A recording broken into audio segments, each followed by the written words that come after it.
Olá pessoal, tudo bem aí? Hoje nós vamos falar um pouquinho sobre a quarta espécie tributária, que são os empréstimos compulsórios. Depois da Constituição de 88, alguma dúvida existia se essa modalidade de arrecadação estatal seria ou não pertencente ao grupo de tributos.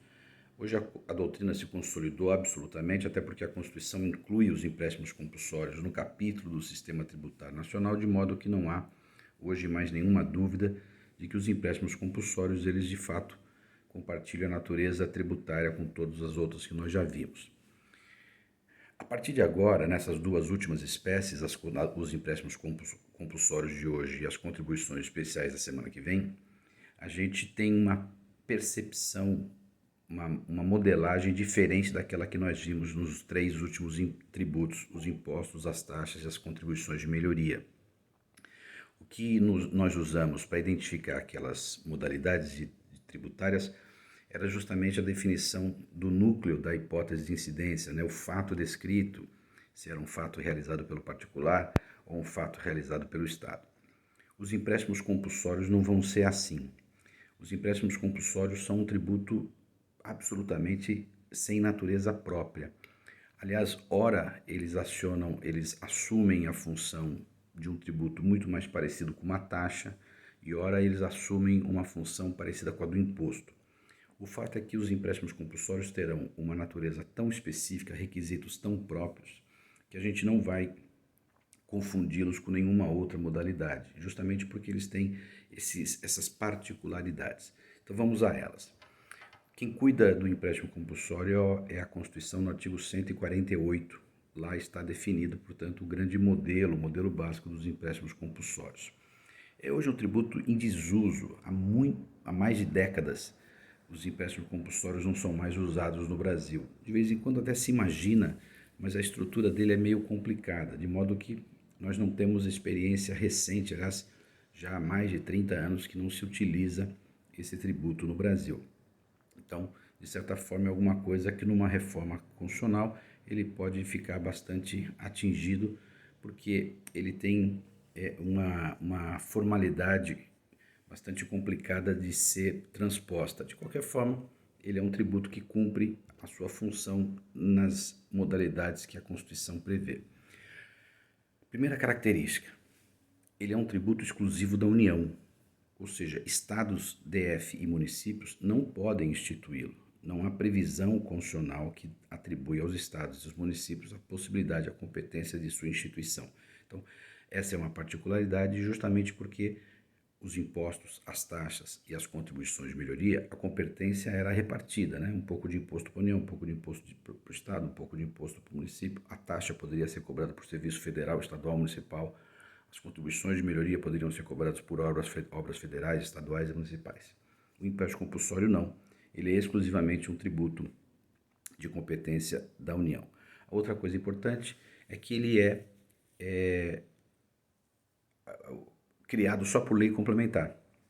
Na medida em que os impostos, as taxas, as contribuições de melhoria exigem apenas lei ordinária, né, ou a medida provisória, os empréstimos compulsórios exigem a criação através de lei complementar, portanto, muito mais difícil, né? Muito mais formalidade, quórum qualificado, aprovação mais dificultada e, portanto, o instrumento de criação dos empréstimos compulsórios é a lei complementar, o que também difere bastante dos demais tributos.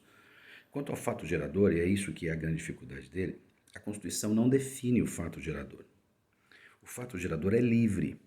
Aliás, gente, o fato de ser exigida a lei complementar é justamente uma contrapartida da facilidade da sua criação no que diz respeito ao fato gerador. Por quê?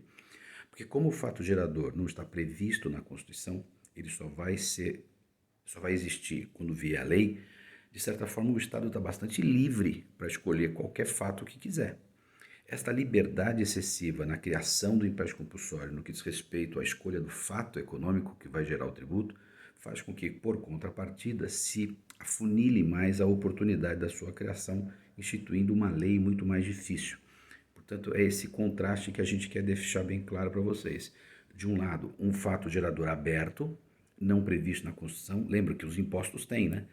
Cada um dos artigos que a gente estudou tem lá quais são as hipóteses que os estados, os municípios e a União podem criar, não pode fugir disso. As taxas também exigem um critério, um serviço público indivisível. O empréstimo compulsório, simplesmente a Constituição nada falou sobre a hipótese de incidência. Os estados, a União, portanto, tem muita liberdade para criar. A contrapartida é justamente a lei complementar. Quando a gente olha na história brasileira os fatos geradores, a gente vê que eles são, ora, um pouco parecidos com os impostos e, ora, um pouco parecido com as taxas. Portanto, vai daquilo que acontecer na prática com a definição da lei complementar. Outra coisa importante, é empréstimo, de modo que a sua característica é que ele é o único tributo que se devolve. Ou seja, se recolhe legitimamente com o empréstimo e o Estado deve devolver o próprio tributo devido. Não confundam essa repetibilidade que está até no nome, né, é empréstimo, com aquela repetibilidade dos tributos indevidos. Quando a gente paga um tributo indevido, o Estado também é obrigado a devolver. Mas aqui se trata de um tributo indevido, no empréstimo compulsório não.